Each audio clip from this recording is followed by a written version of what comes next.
Nous avons choisi d'aborder la singularité clinique du sujet âgé en choisissant le modèle de l'accident vasculaire cérébral.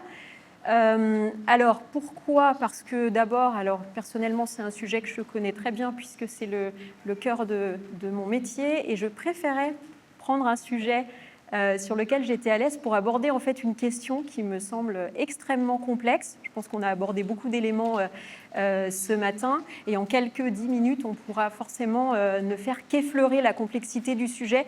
Déjà parce que sujet âgé, on l'a dit ce matin, il y a sujet âgé et sujet âgé. On ne peut pas mettre tout le monde, entre guillemets, pardonnez-moi l'expression, dans le même panier. Alors, ce n'est pas la seule raison d'aborder ce modèle. C'est qu'il nous semble que le modèle de l'AVC est un bon modèle également parce que c'est extrêmement fréquent. Aujourd'hui, un patient sur 2 qui fait un AVC, c'est un patient qui a plus de 70 ans. Et cette incidence, elle va exploser dans les prochaines années. Exploser, je pèse mes mots, ce sont les modèles démographiques qui le disent, ce n'est pas moi. Vous voyez, l'incidence, elle va être multipliée par 2 entre 2010 et 2050. Donc on est déjà dedans, c'est ce qu'on disait ce matin. Portée essentiellement donc, par l'augmentation des AVC donc dans la population gériatrique. C'est simplement le reflet de ce que l'on a dit ce matin, le reflet de l'augmentation de la longévité de la population. Donc c'est vraiment un cas quotidien, c'est pas quelque chose sur lequel c'est quelque chose sur lequel on va se poser des questions vraiment de façon extrêmement fréquente. Pas plus tard que hier soir, en finissant ces diapos, mon collègue de Chambéry m'appelle parce que il veut savoir s'il me transfère à Grenoble un patient de 96 ans qui est en pleine partie de belote, s'effondre. Il ne peut plus parler, il ne bouge plus son côté droit. Manifestement, c'est assez simple. Il fait un AVC. Qu'est-ce qu'on fait ? Est-ce que je le transfère à Grenoble ? Je mobilise mon équipe d'anesthésie, de neuroradiologie. Je prends mon dernier lit de soins intensifs, parce que c'est la vérité, c'était le dernier lit de soins intensifs, pour lui donner une petite chance, effectivement, de refaire sa partie de belote dans les semaines qui viennent. Alors, je ne dévoile pas la suite, parce que je passe la parole à Olivier.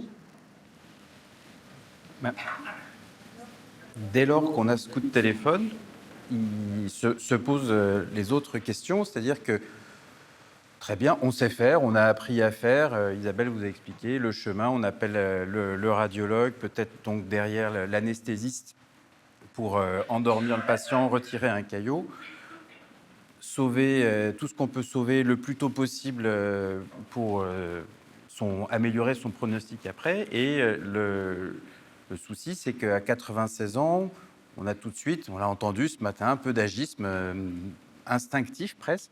Et on va se dire, mais oui, mais en fait, pourquoi je vais le faire ?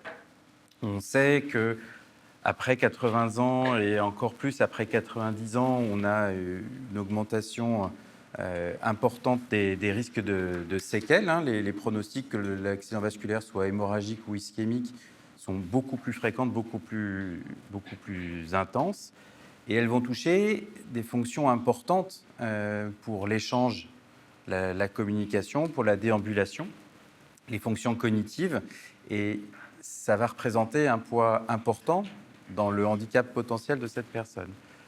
Donc, un pronostic qui n'est pas toujours très bon. Et puis, on sait qu'après 70 ans, puis encore plus après 80 ans, il y a des pathologies associées qui vont modifier encore la capacité de récupération, qui vont compliquer la prise en charge de ce patient.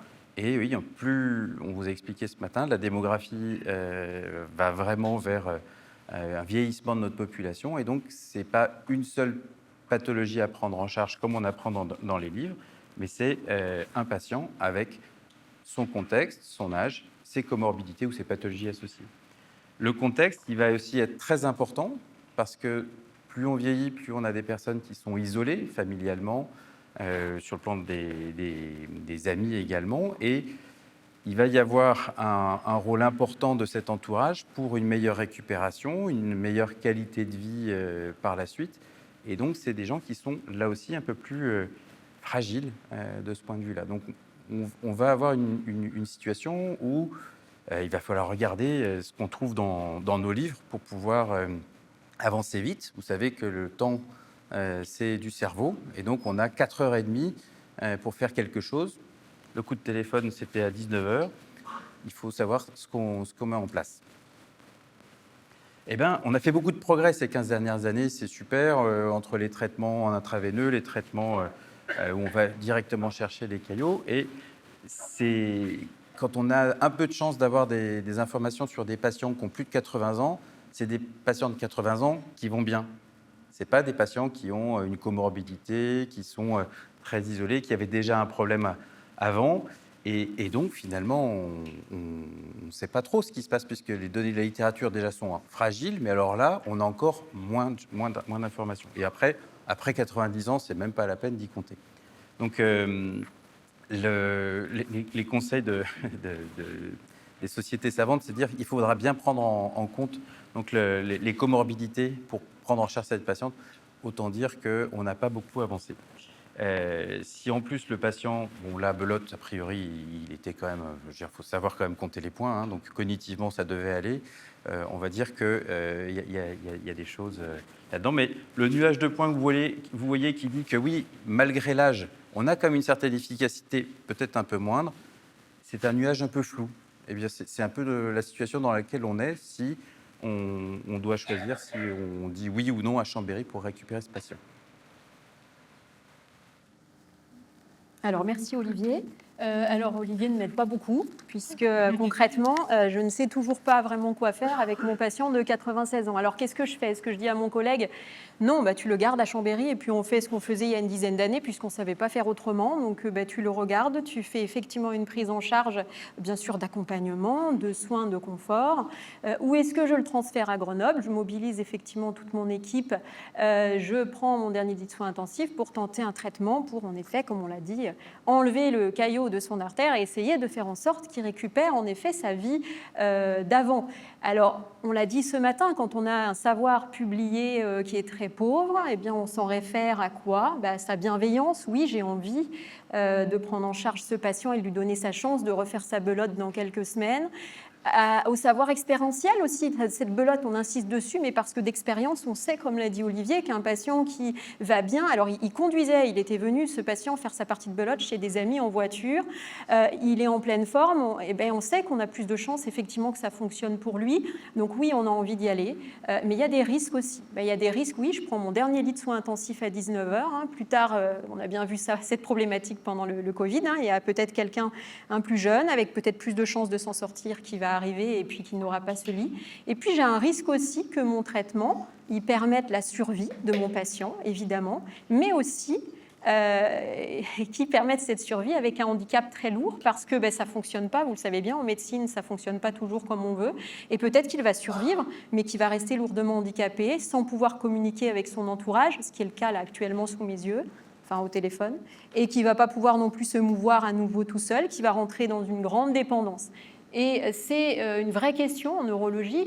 On sait déjà que c'est un modèle, encore une fois, mais l'AVC avec des séquelles lourdes chez un patient jeune qui a la vie devant lui pour s'adapter, se rééduquer à son handicap, c'est déjà pas simple. Ça questionne les notions pas simples du tout de qualité de vie et d'acceptabilité du handicap.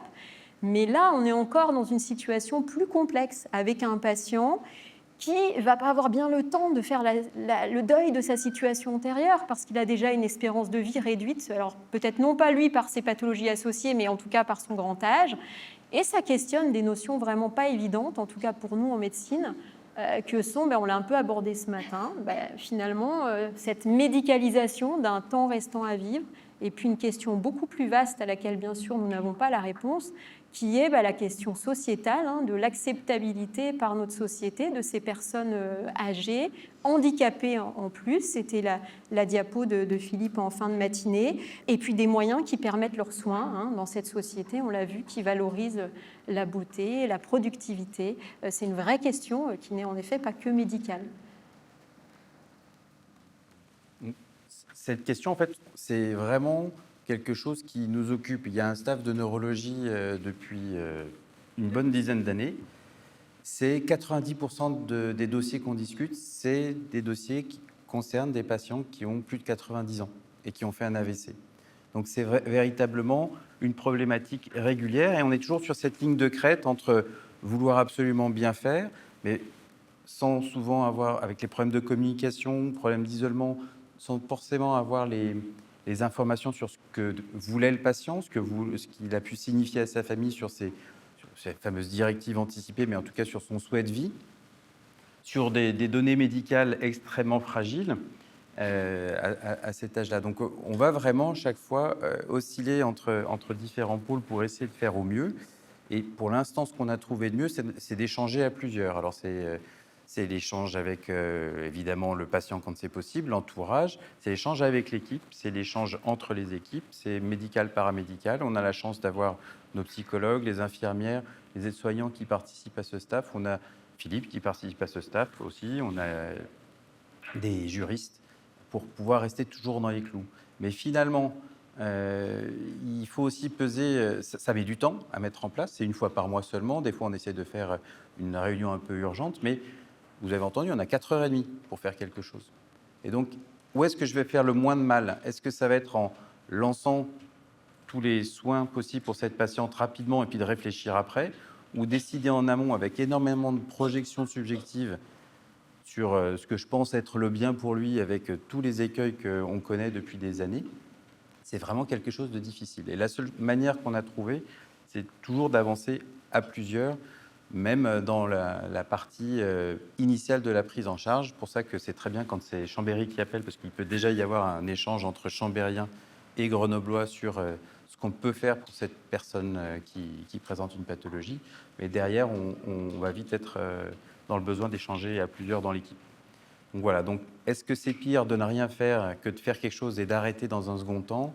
C'est pas toujours évident pour répondre à cette question. Et puis, comme vous avez pu le voir, c'est plus par l'expérience et l'échange qu'on arrive à faire quelque chose.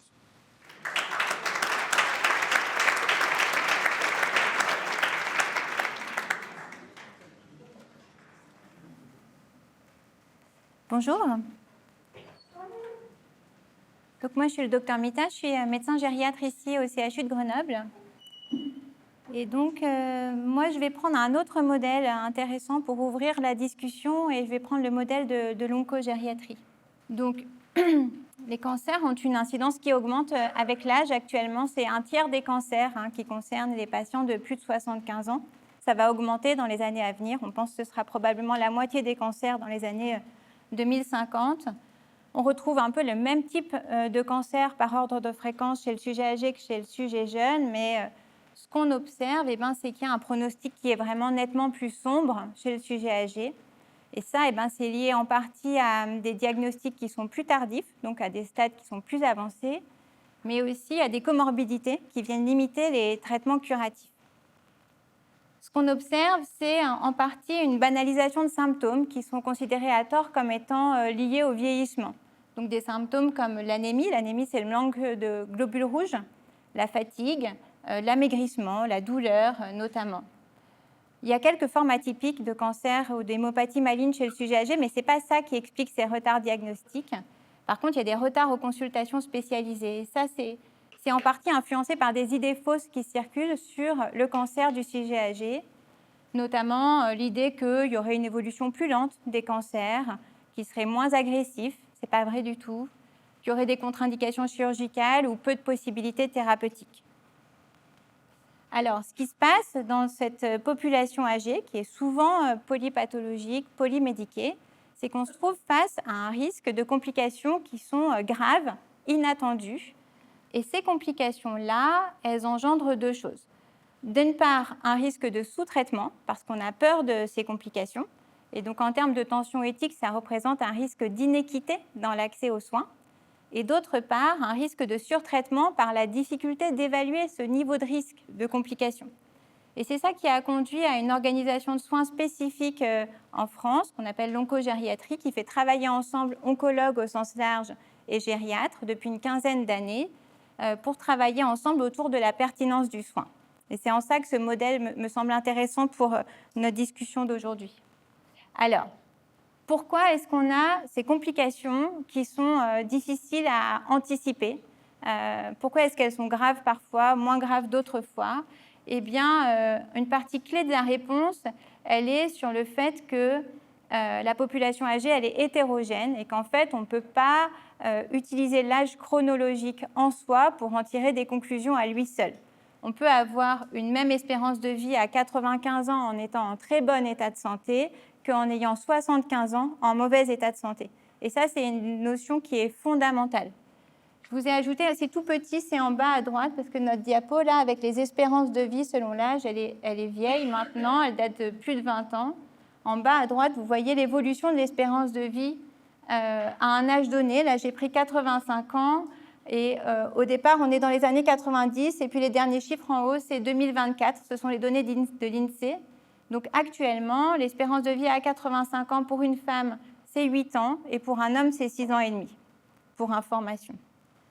Alors, pour essayer de répondre et d'aider, on va dire, nos collègues à choisir le type de traitement qui paraîtrait adapté, raisonnable, face à ces complications qui sont graves et inattendues, eh bien, on procède en se questionnant avec des questions clés. La première question, c'est est-ce que pour mon patient, le pronostic il est lié au cancer ou est-ce qu'il est lié au terrain? En d'autres termes, est-ce que mon patient il va mourir de son cancer ou est-ce qu'il va mourir d'autre chose avec son cancer?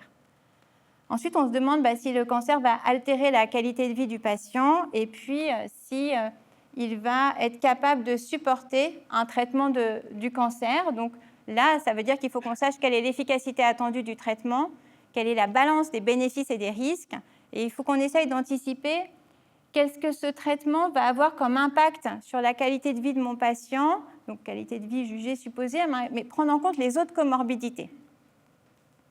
Et donc, pour essayer de répondre à ces questions clés qui vont nous permettre d'avancer, le rôle fondamental du gériatre, ça va être d'essayer d'évaluer le niveau de réserve, on va dire, du patient, pour essayer de le situer au-delà de son âge chronologique et évaluer ce risque de complications. Et on arrive du coup dans le concept de fragilité qui est un concept clé. Alors on utilise souvent le terme fragile un peu à mauvais escient, en parlant de patients âgés fragiles pour des gens qui sont déjà dans la dépendance. En réalité, on a des patients qui sont robustes, qui sont complètement indépendants, avec un niveau d'activité préservé, des patients qui sont déjà dans la dépendance, notamment pour les activités de la vie quotidienne. Et entre les deux, il y a des patients qui paraissent robustes, mais qui en fait ont un niveau de réserve qui n'est pas le même, et ce sont ceux-là qui vont présenter des complications qui peuvent paraître inattendues si on n'est pas allé dépister cette fragilité. Et donc ce syndrome de fragilité, en fait, ça correspond à une réduction multisystémique des capacités qui permettent de faire face à un stress. Et ça, c'est un concept clé qui est hyper intéressant. En oncogériatrie, en fait, le cancer ou le traitement du cancer, en fait, ça représente des stresseurs, en fait, des facteurs qui peuvent faire basculer le patient fragile dans la dépendance, parce que ce syndrome de fragilité, c'est un état instable, un état dynamique, et donc qui peut être réversible. Et ce qu'on sait aussi, c'est que ce syndrome de fragilité, il est associé à un certain nombre de complications. Et dans le cadre de la cancérologie, on sait maintenant que c'est associé à une mortalité précoce, à des toxicités de traitement oncologiques, à des hospitalisations non programmées, des décompensations d'autres comorbidités et puis d'autres complications qu'on va appeler syndrome gériatrique, notamment des confusions, des chutes. Ce qui paraît intéressant au-delà de l'oncogériatrie, je trouve que ce modèle-là me semble très intéressant parce qu'on est dans un contexte où on voit que l'âge chronologique à lui seul n'est pas un bon indicateur de décision. Et je pense que c'est le message que j'ai envie de faire passer. On est face à notre population toujours en train de se poser la question de qu'est-ce qui, pour mon patient, va être une proposition de prise en soin raisonnable, proportionnée. On se pose toujours cette question-là, et donc on est toujours dans une forme de graduation des explorations qu'on va demander et des traitements qu'on va mettre en œuvre. Et pour bien réfléchir, je pense qu'il est intéressant d'essayer de réfléchir en se passant de cette notion d'âge chronologique. Et donc, je vous propose une possibilité de structurer la réflexion dans une démarche éthique, justement en partant de ce modèle-là. Alors, à mon sens, l'entrée de la réflexion, c'est ce moment du dilemme éthique, c'est-à-dire c'est ce que vous avez expliqué, Olivier et Isabelle, ce moment où en fait on ne sait pas quoi faire. Et donc je vais citer Jacques Derrida avec l'expérience de l'indécidable, c'est-à-dire que c'est le moment où je ne sais pas quelle est la bonne règle que la question éthique se pose. c'est ce moment où je ne sais pas quoi faire, où je n'ai pas de normes disponibles, mais pourtant, il me faut agir, assumer mes responsabilités et prendre parti. Pour moi, en tant que soignant, je trouve que c'est ce moment qui est vraiment un moment de grand inconfort. Mais je pense que c'est hyper intéressant d'arriver à l'identifier, à se dire que c'est le moment du dilemme éthique parce qu'en fait, c'est la porte d'entrée pour quelque chose de très positif, pour rentrer dans la démarche éthique. Alors, avant d'aller voir mon patient et de parler avec lui, je pense qu'il est important pour moi de structurer une réflexion pronostique. Et donc, de prendre un petit peu de recul et de me dire, mon patient, avant l'épisode actuel, quel était son état général ? Quel était son niveau de réserve ? Donc moi, je vais me poser la question de quel est son statut de dépendance ou d'indépendance fonctionnelle ? Quelles étaient ses activités physiques ? Quel est son degré de performance physique ? Est-ce qu'il est dénutri ? Est-ce qu'il a des troubles cognitifs ? Quelle est sa thymie ? Ensuite, je vais aller regarder les comorbidités, mais dans un sens bien précis. Je ne vais pas juste regarder une somme d'antécédents listés un peu de manière anarchique. Je vais vraiment aller chercher quelles sont les comorbidités qui sont graves, c'est-à-dire quelles sont celles qui impactent son pronostic. C'est celles-là que je vais considérer. Une fois que j'ai ça, je vais regarder l'épisode actuel. Et l'épisode actuel, des fois, c'est une problématique médicale et des fois, c'est plusieurs problématiques qui sont intriquées. Et je vais essayer de me projeter pour savoir si cet épisode il est réversible. Donc, je vais essayer d'imaginer quels sont les traitements qu'on pourrait mettre en œuvre. Je vais essayer de voir quelle est la balance bénéfice-risque de ces traitements. Et tout ça va m'amener à me projeter vers une sorte de pronostic supposé, à la fois vital et fonctionnel, après l'épisode actuel. Je pense que cette démarche-là, elle est fondamentale pour me permettre déjà de juger de ce qui, moi, en tant que médecin, me paraîtrait raisonnable ou non de faire. Une fois que j'ai cette idée-là, je vais voir mon patient. Et donc là, je vais pouvoir lui donner une information claire, loyale et, pour le coup, appropriée. Je vais souvent, moi, la répéter, cette information. Je pense qu'il est intéressant de la donner en présence des proches, mais attention, j'oublie pas que nos patients âgés ont tous les mêmes droits que les sujets jeunes, et donc il n'y a pas de rupture du secret médical sans avoir l'accord du patient. Et je vais essayer de recueillir sa volonté.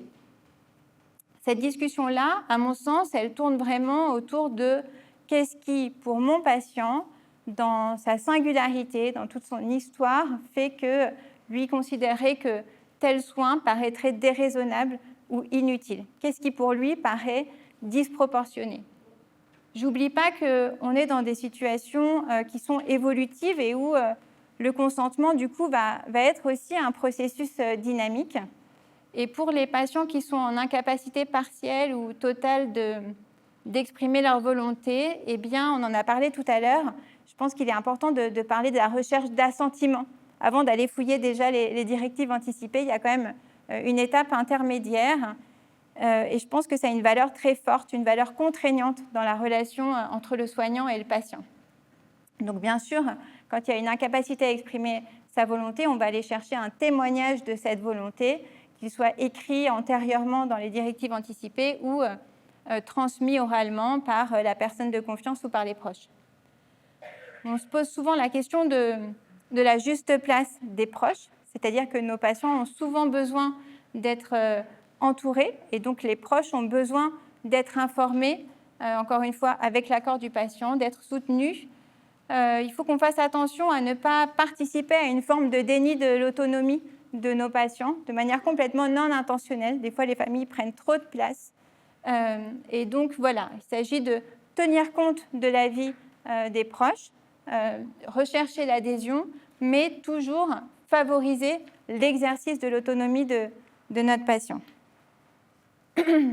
Pour pouvoir aborder une situation dans sa globalité, dans son ensemble, avec une vision sous tous les angles, la collégialité, vous en avez parlé, pour nous, c'est fondamental. La collégialité, c'est toujours, et la multidisciplinarité, c'est vraiment une grande richesse, donc vraiment le plus possible.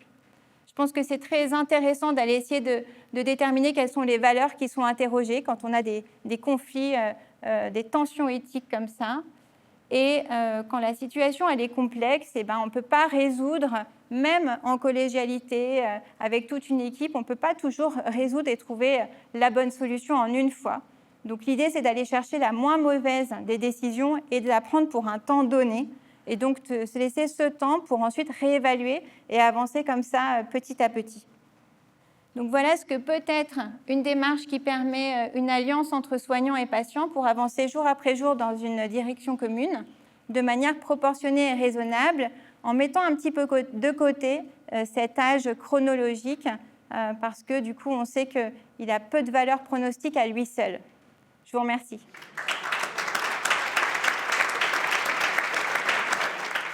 Tout d'abord, je voudrais très sincèrement remercier le comité d'organisation d'avoir mis un thème qui s'appelle « Singularité ». Parce que je trouve ça formidable dans l'idée. Ça a été un peu développé ce matin. Le vieillissement, c'est un immense truc. Et à l'intérieur de tout ça, c'est plein de singularités. Alors, le topo qu'on m'a demandé de faire, c'est le vieillissement des personnes infectées par le VIH. Et ce que je voulais dire aussi, c'est qu'aucun des anciens soignants du VIH et aucun des anciens patients du VIH n'avait imaginé qu'il vieillirait. Donc l'immense majorité de nos patients n'ont cotisé à aucune caisse complémentaire de retraite, n'ont rien organisé pour leur futur, n'ont pas mis de sous de côté, n'ont rien fait de tout ça, puisqu'ils devaient être morts. Pourquoi ils n'imaginaient pas ça? Parce que vous voyez, la survie entre 80 et 90 des patients infectés par le VIH, c'est des mois dont on parle là.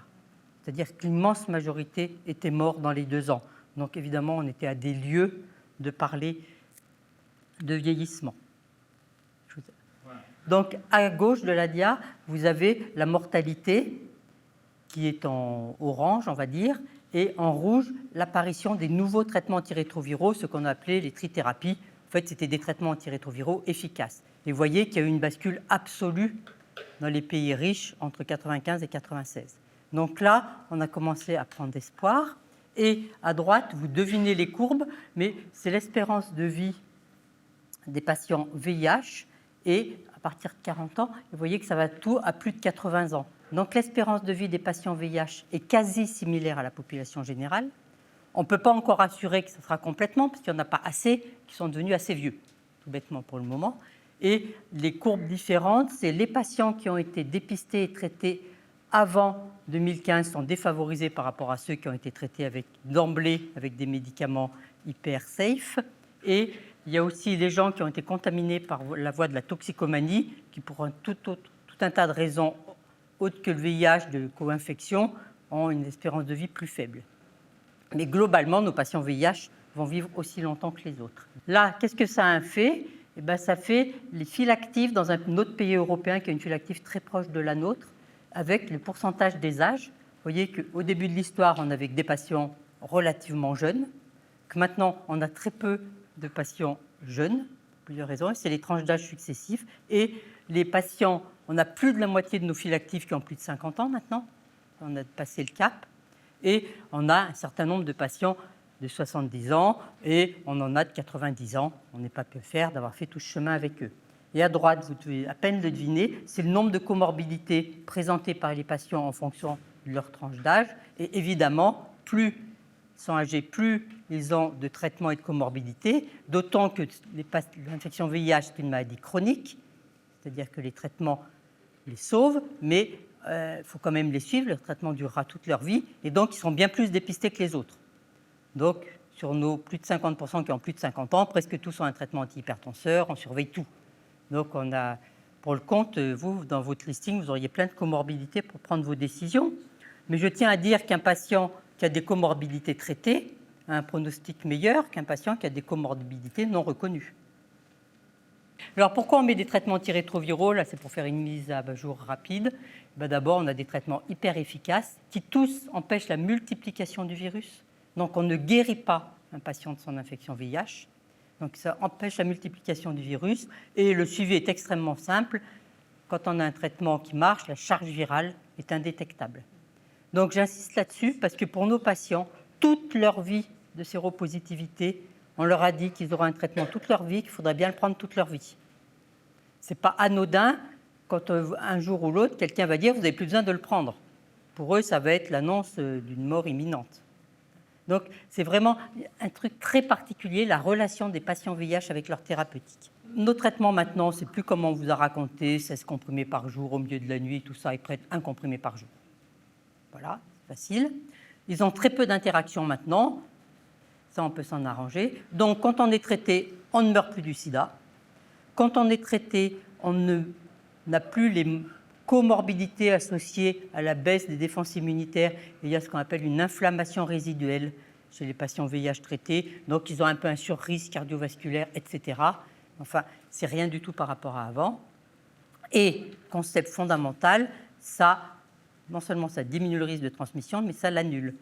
Dans le jargon, on appelle ça le TASP, Treatment as Prevention. Un patient VIH traité et contrôlé, on regarde la charge virale, ne transmet plus le VIH. Donc, ça fait tomber un nombre incroyable de réticences au traitement, et puis dans le public soignant, accompagnateur, de dire « Ouh, ça nous fait encore un petit peu peur cette maladie ». Ce n'est plus transmissible. Je vous ai mis des dias pour enfoncer le clou. En haut, vous avez le premier antirétroviral qu'on a utilisé chez les femmes pour empêcher qu'elles transmettent le virus à leur enfant. Et donc le tout premier, qui était un mauvais antirétroviral, diminuait déjà considérablement, c'est le petit graphe du haut. Et en bas, vous avez les derniers chiffres en France, c'est-à-dire qu'une femme séropositive traitée, le taux de transmission à son enfant est nul.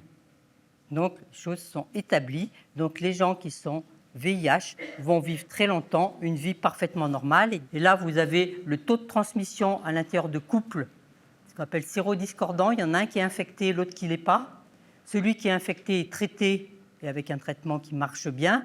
Et on a regardé, alors on a testé absolument toutes les possibilités d'activité sexuelle, résumons dans tous les sens, tous les sexes, tout mélangé.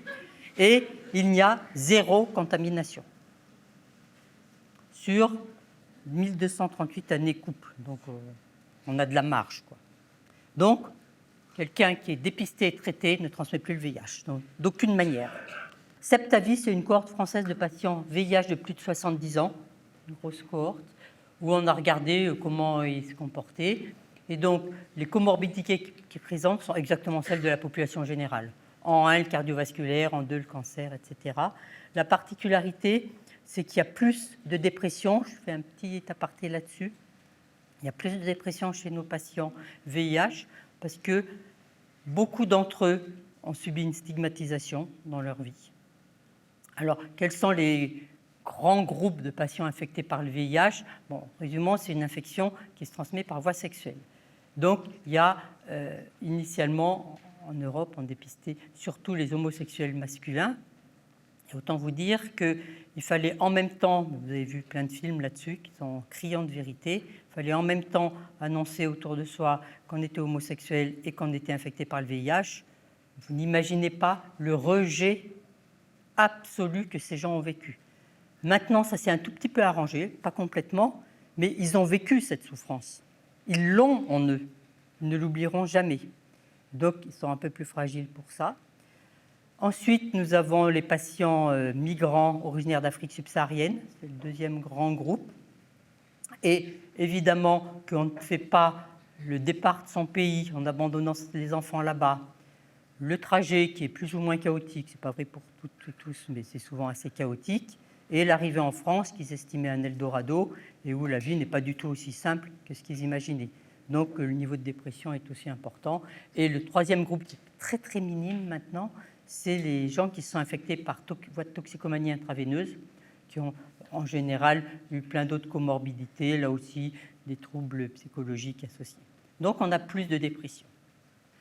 L'étude qui voulait, toujours en France, on regardait les troubles neurocognitifs légers, les TNCL, chez les patients VIH, et vous voyez que statistiquement, vous prenez des patients entre 55 et 70 ans, on éliminait les démences directement liées au virus, d'abord parce qu'on n'en voit plus, mais il faudra un patient qui arriverait depuis 15 jours avec une démence associée au VIH. Quand on va le traiter, ça va s'arranger.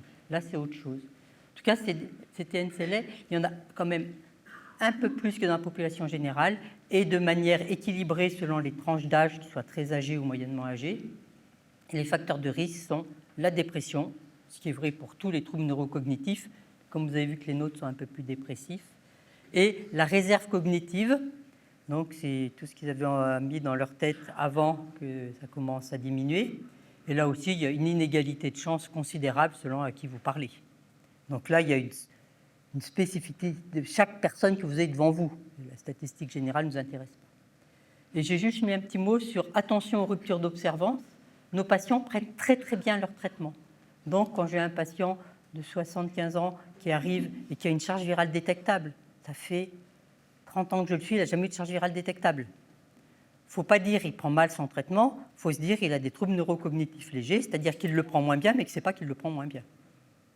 Donc, vous voyez, c'est l'inversion du système. On n'est pas dans le reproche, mais dans la quête de dire voyons voir ce qui se passe pour que ça apparaisse. Ça, c'est une étude assez marrante qui a été faite par interview. Et donc, c'est un patient VIH senior. De quoi le médecin s'occupe? Donc, c'est toute la partie gauche que je ne vais pas détailler. On cherche tout ce qui pourrait leur arriver. Et on demande aux patients ce qui leur importe. En 1, c'est les troubles du sommeil. En 2, c'est les troubles de la libido. Donc, ça permet de relativiser la relation aux soins. Alors, on a des patients très observants, on ne les perd pas, mais ça permet de relativiser ce qui les intéresse réellement. Et ce qui les intéresse réellement est quand même tout à fait digne d'intérêt. Donc, pour finir, l'arrêt du traitement antirétroviral ne se discute pas, un peu pour ce que je vous ai dit au début. Il y a 2 raisons. D'abord, que si vous arrêtez le traitement antirétroviral, le virus va se remultiplier et ce patient si son virus se multiplie, sa charge virale va être détectable. Et s'il est encore suffisamment conscient pour s'en rendre compte, pour lui, ça va être l'effroi de dire oh, « je peux encore transmettre le virus ». Vous voyez ? C'est terrible d'être séropositif, même maintenant, symboliquement, parce que vous pouvez infecter d'autres gens. Souvent, les gens ont plus peur d'en infecter d'autres que de se demander pourquoi ils sont infectés. C'est bon, c'est ça l'histoire. Et donc, du coup, c'est quelque chose qui est dur. Si les gens vont faire... Plus on est dépendant, plus on a besoin de soins. Alors, je rappelle que ça se transmet quand même par le sang, c'est tout. Hein. Donc, il faut du sang qui rentre dans votre corps. Enfin, ça fait beaucoup de choses avant que ça arrive. Mais ce n'est pas bien. Dans des établissements, des foyers logements ou autres, un patient séropositif qui a une charge virale détectable, ça y est, on va ressortir le fantasme de s'il a une sexualité non désirée avec d'autres personnes qui sont inconscientes et tout, est-ce qu'il y a des risques? Donc, globalement, on n'arrête pas les traitements antirétroviraux, même si j'entends qu'il y a un coût à ça. Et évidemment, quelqu'un qui est à l'extrême bout de sa vie et qui n'avale plus rien, on s'arrête là. La question de la vie sexuelle des seniors VIH est exactement la même que celle des seniors non VIH, puisqu'on a vu qu'il n'y a aucun risque de transmission rajouté, donc il n'y a rien à rajouter. Ensuite, l'histoire de la question de l'isolement, dont je vous ai déjà évoqué sur la dépression. Les gens originaires de la migration sont venus sans famille. Or, traditionnellement, en Afrique, on s'occupe des tranches d'âge par les générations suivantes. On s'occupe de sa mère, les enfants s'occupent de la mère, ainsi de suite. Et ça n'existe plus, parce qu'il n'y a pas cet entourage-là. Donc ça va faire une grande solitude. Les personnes contaminées par voie homosexuelle, par nécessité, n'ont pas d'enfants. Il faut s'occuper d'eux quand ils seront vieux. Donc là aussi, c'est une cause d'isolement indiscutable. Et après, l'acceptation dans les structures d'accueil, le maître mot pour que l'acceptation soit favorable, c'est informer, répondre aux questions, etc. Parce qu'une fois que les gens sont informés, ils voient qu'il y a 0 risque, donc c'est mieux.